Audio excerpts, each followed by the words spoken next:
for a minute and he looked at them and said, maybe so, maybe not. A couple of days later, the horse came back with a mare following it, and the neighbors all said, oh, what good fortune.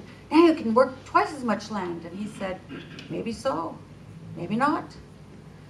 And then his son decided to ride the mare and fell off and broke his leg. And the neighbors said, oh, what a tragedy. You won't have any help to work the land. And he contemplated for a moment and said, maybe so, maybe not. And a couple of days later, the army came through looking for recruits, and they saw his broken leg and just left him alone. And the neighbors said, oh, such good fortune. And he looked at them and said, maybe so, maybe not. This is a story about the practice of equanimity, which means, as the reading said, even-mindedness. It means the power to stay rooted in truth regardless of what's going on around us. It means simply the capacity to see what's going on, feel what's going on, but not grab onto what's going on. Thich Nhat Hanh said that it is the ability to appreciate the flowers in a bouquet for their beauty and the compost they will become in a couple of days for its ability to nurture life. It's enjoying the flowers fully, but not turning away from the compost. That's how he described it, which I think is brilliant. There's another story from Japan about a Zen master whose name was Hakuin, and he was thought to be very righteous and lived a very pure life, and he had lots of followers, and he lived nearby a family who had a very beautiful young daughter. And one day the girl announced she was pregnant, and after the parents badgered her for a while about who the father was, she said, it's Hakuin, the monk. And the parents storm over and barge into his hut and make all sorts of accusations and make all sorts of demands on him, and he simply looks at them and says, is that so? And when the child is born, they bring the child to Hakuin and say, you have to raise this child. And he says, is that so? And he's very poor, but he does what he has to do to make sure the child has everything it could possibly need to grow up happy and healthy and well-rounded. And after a couple of years, the daughter can no longer live with her deceitfulness, and so she goes to her parents and says, it wasn't really the monk, it was the son of the grocer. So the parents come and apologize deeply to Hakuin, and they say, we must raise the child now, it's not your responsibility. And so he gives the child to them and says, is that so? And all of his people have gone because of this shame, and he simply says, is that so? It's not that he doesn't care, it's not indifference, he cares deeply, but he also knows that what the truth of everything is that life simply happens. It goes by, and each moment goes by, and each day goes by, and we can either engage it fully, moment by moment, being present to it without attachment, or we can have one part of us attached in the past and one part of us attached in the future and miss it entirely. It's a very, very, very foreign concept to our Western minds, however, to let something bad befall us and not get attached to making it different, to chasing it away. When was the last time somebody did something bad to you and you said, maybe bad, maybe not? When was the last time someone gave you something wonderful and you didn't want to find out who gave it to you and freeze that moment in time so you could hold on to the good?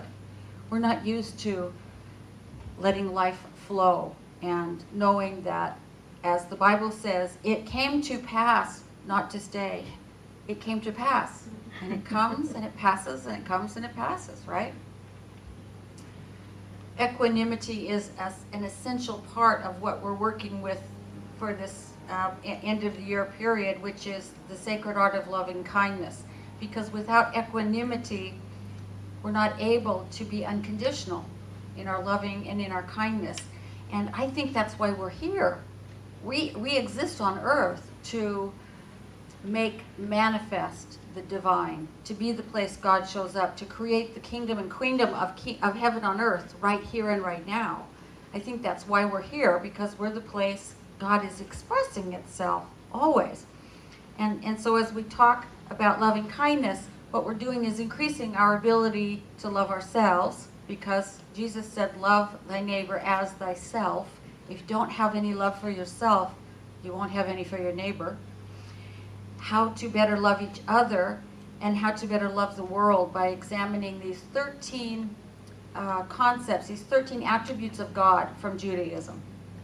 And I'll just remind you quickly, we had recognizing the divine in ourselves, recognizing the divine in the other, cultivating that sacred creativity that lets the moment happen beautifully, creatively through us, to walk toward ourselves, to free that majestic, amazing courage and power of manifestation that each one of us has, and then to be fearlessly compassionate, and then to engage life through grace. And so now we come to, what is that, the sixth or seventh, which is equanimity. And the way I look at equanimity, it simply means making room in our hearts for reality with a small r, and reality with a big R at the same time. Making room in our minds for the world just the way it is, for people just the way they are, for our lives just as they are, getting a bigger awareness so that we can encompass it all. The Hebrew word for equanimity is erech apaim, which literally means long-faced. So close your eyes for a minute. And take a deep breath and let it out audibly. Ah. Now take another deep breath. And as you let it out, consciously relax all the muscles of your scalp. Another deep breath. And as you let it out, consciously relax the muscles around your eyes, around your mouth. And one more. And as you let it out, let your shoulders relax and your neck relax. And now notice how your face feels. You feel long-faced.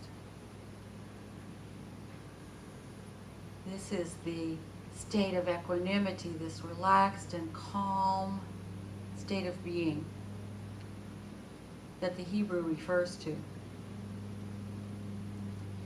You can open your eyes now. That's the long-facedness of it, is just to be so relaxed that you don't get clenched up around anything. And it's important because without equanimity, we often forget who we really are. And we often don't live from who we really are, which is the divine in manifestation. It's real easy to forget that, to get so caught up in the circumstances and the judgments we place on the circumstances that we forget. Within me is that spark of divine life, and I can live from that instead of worrying and fretting and wasting a lot of energy being all caught up in what's going on. Without equanimity, it's also very difficult to be unconditional, to not try to hold on to what feels good or to push away what feels bad. It's very hard to just be loving without condition to whoever shows up and whatever shows up. Because we're all trained when something dreadful happens to look for who did it to us, right? We look for the person responsible for this mess. Sometimes it's us. Sometimes it's not. We hope it's not. But we look out there for the person who's responsible for this mess. And we try to stay away from them. And if somebody gives us something good, we try to stay near them and near the good. We respond as though we think that control over our inner life is out there. We know better, but we still act as though it's out there. We think we can avoid the person who makes us feel bad and stay close to the person who makes us feel good, but none of it's outside ourselves. What I think about any situation is because of the meaning I and I alone assign to it. We are great meaning assigning and meaning making creatures, and we assign the meaning to a set of circumstances, and it can, if we let it, control our whole emotional response to it. There's an old Kabbalah story about a rabbi who went to one of the masters of Kabbalism to be initiated into his following, and the master said, "You are so blessed for your good intention, but have you achieved equanimity?" And the rabbi says, "I don't know what you mean. You have to explain yourself." And so the master says, if two people come to you and one praises you and the other insults you, are they equal in your eyes? And the rabbi says, "Of course not. I don't take revenge, and I don't plan revenge, but I'm hurt, I suffer from the one who insults me, and I take pleasure in the one who honors me." And the rabbi says, "You're not ready. Until your soul does not feel the honor of the one who honors you or the embarrassment of the one who insults you, you're not ready." And, when I read that, I asked myself, how is it possible not to feel these things? And he said, when your soul doesn't feel them, our human part feels all of it. It's the soul that stands in, I think Emerson said it, in silent repose behind all of that, and knows that, first of all, it's usually not about us anyway when someone delivers it to us, and second, that it comes and it goes and it comes and it goes. We can still feel it and let our feelings go. Remember a couple of weeks ago the song was, "Let him in, love him, let him go." That part's important. The letting go part is important. Let the feelings in, love them, let them go. When we can remember the fundamental tenet of our teaching, which is that there's only one and that we're all part of it, then we can let the one in front of us be just as much God as we are, be just as sacred as we are, and that they're there in their divinity right on time all the time. Not when they get the way we want them to be, but now, just as they are. We always try to, we often look at people and say, yes, I see the divine in them, but what we're thinking is, oh, if she'd only tweak this, or only give up gossip, or only do that, then she'd be the image of the divine for me. We are the image of the divine for each other now, as we are. Whole, perfect, and complete. Perfect meaning nothing missing. And in this moment, the perfect includes whatever it is that person is doing. That's the basic bedrock truth about existence, I think, that we're all one, so it's God everywhere we look. Everywhere. Not, the face may be distorted. The face of God we're looking into may be distorted by the fury of what Rabbi Shapiro in the book, The Sacred Art of Loving Kindness, by what Rabbi Shapiro calls the narrow mind. When someone's living in their narrow mind, it's difficult for them to do other than react. And so they're reacting to what happens to them, and that face of God is distorted. But equanimity is when we learn how to let the fury be furious and the chaos be chaotic, and still open ourselves to the larger truth underneath it. That all the time the fury and the chaos is swirling around us, we can perceive that deep, calm, loving image of God that stands before us, whether we're looking in the mirror or we're looking at someone else. And that all depends on how expansive we can make our minds.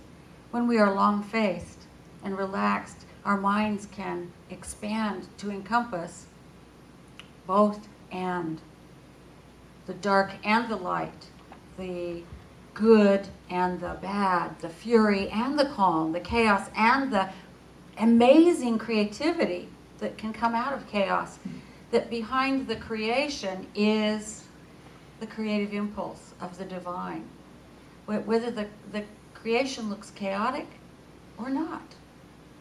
God is both body and spirit, transcendent and immanent through each one of us. God is all of it, everything and nothing, form and emptiness.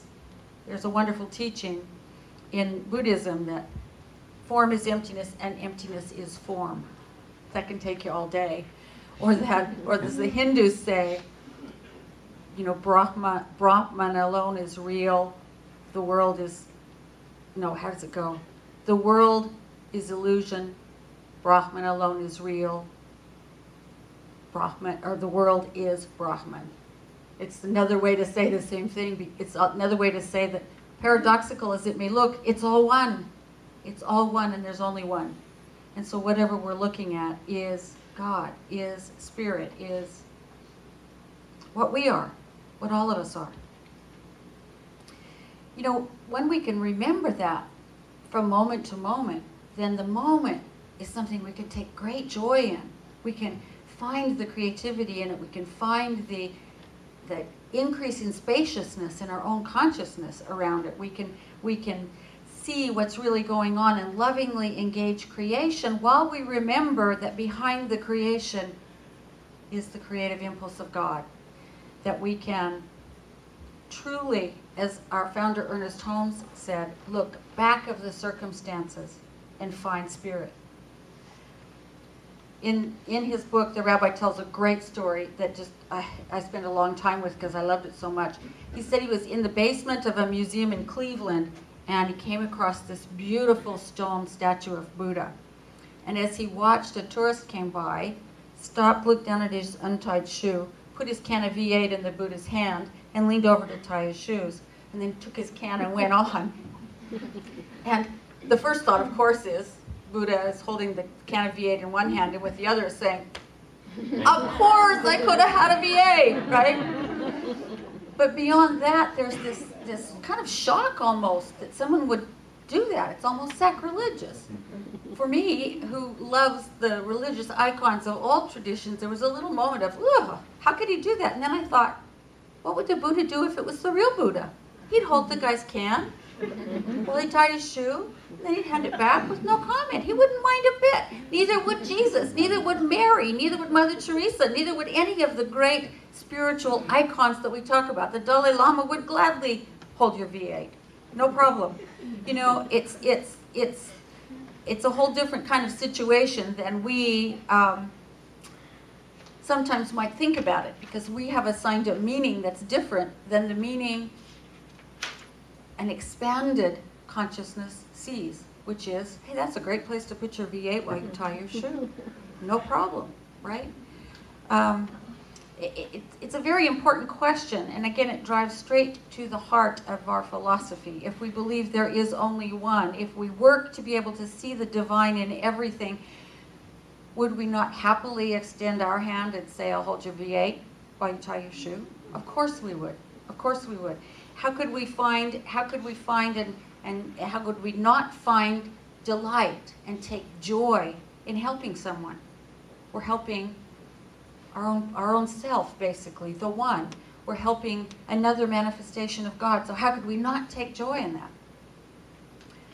This attitude will also lift us up when we're down on ourselves, because we can remember that that face in the mirror is also the face of God. One of the pitfalls of this teaching of self-responsibility is that sometimes people take responsibility for things they shouldn't, and they fail to take responsibility for things they should. For example, we teach that our thoughts create our lives. Our thoughts create our experience of our life, and the most potent and creative thoughts come from where? The subconscious. The reason it's called the subconscious is because we're not conscious of it. That's where the name comes from. So it takes some diligent effort, and it takes some practice and time to uplift the contents of our subconscious mind, which has been being formed since before we were born, because it carries on all the old traditions of the people around us, the society around us. And so it takes us some time to work through what the subconscious already contains. And while we're working through it, While we're working through it, the subconscious is continuing to do its thing. And the technical term for that is stuff happens. Stuff happens. And if we get stuck trying to figure out what made it happen, we'll get really stuck. We'll get really, really stuck. For a long, long time, it's how we react to the stuff that's happening going forward that's transformative. It's not beating ourselves up because we had the wrong way of thinking about something. It's there teaching us that there's a different way we can think about it. But stuff happens all the time. And if we make ourselves responsible for everything that our subconscious holds and punish ourselves for it, we get nowhere. We just get nowhere. If we can simply allow it instead to be something we hold with equanimity, the equanimity lets us push forward bravely. It lets us move through whatever's going on, testing the illusion that the circumstances have power over us and finding out that they don't, and that we can assign a new meaning to what we're going through, that we can walk through it differently, that we can bring a different us to the next moment and then change everything. And coming back around to that birthless, timeless, deathless, expansive, universal that lives inside each one of us and that lives everywhere we look, the capital R reality of life. And the rabbi gives us an exercise that is pretty much spread through every religious tradition on earth, and it is simply the practice of looking within ourselves and asking, who is this experiencing this moment? Who is it? Who am I? Who is experiencing this moment? Who is making these judgments? Who is thinking these thoughts? Who is happy or sad or angry or joyous or worried or calm or whatever it is? Who is it? And when we do that, we realize it's the narrow mind. It's the small s self, the small r reality, going off in our heads and getting all tangled up. And behind it is the witness, the capital S self, who is experiencing the capital R reality of things.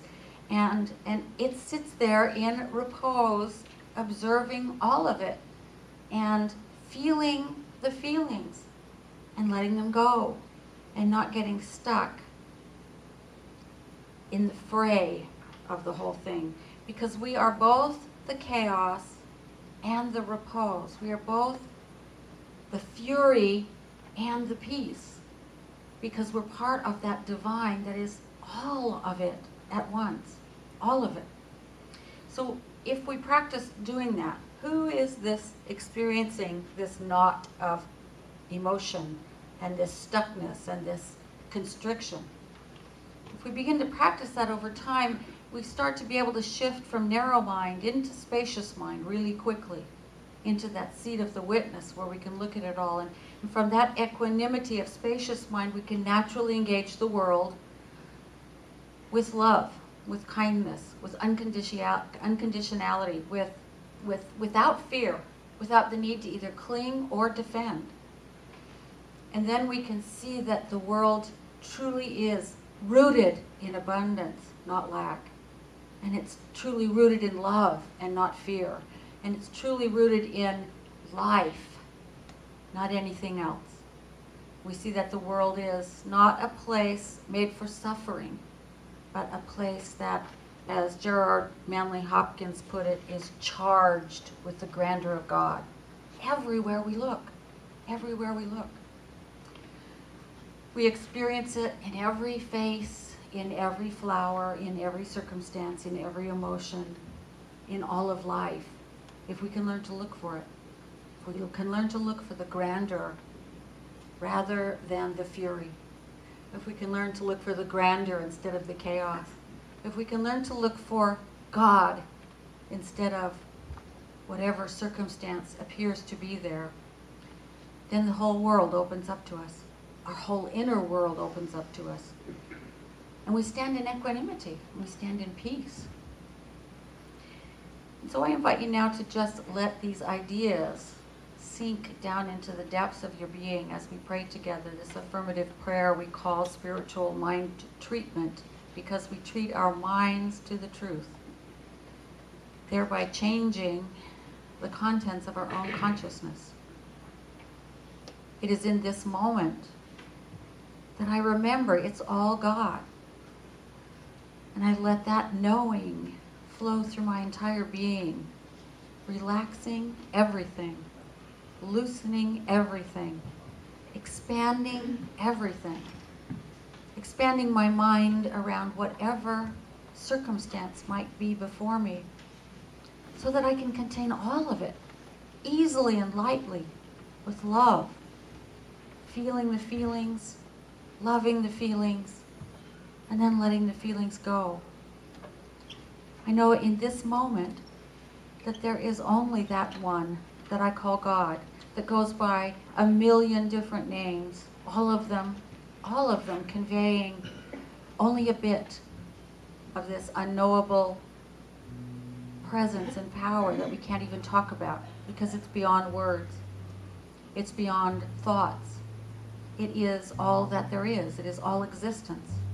Power and presence, love and law, intelligence and wisdom, what we call dark and what we call light. It is everything that exists. So I know that wherever I look, I can see the face of God if I will simply let myself, if I will let my awareness expand to see that God is present everywhere in every moment. Then I know that this field of divine creativity that I live in and I live from and that lives through me is always available to me to create new circumstances, to create new meaning in the circumstances, to create a new place where I can stand in love, in kindness, in unconditionality, in wholeness, in strength, and in wisdom.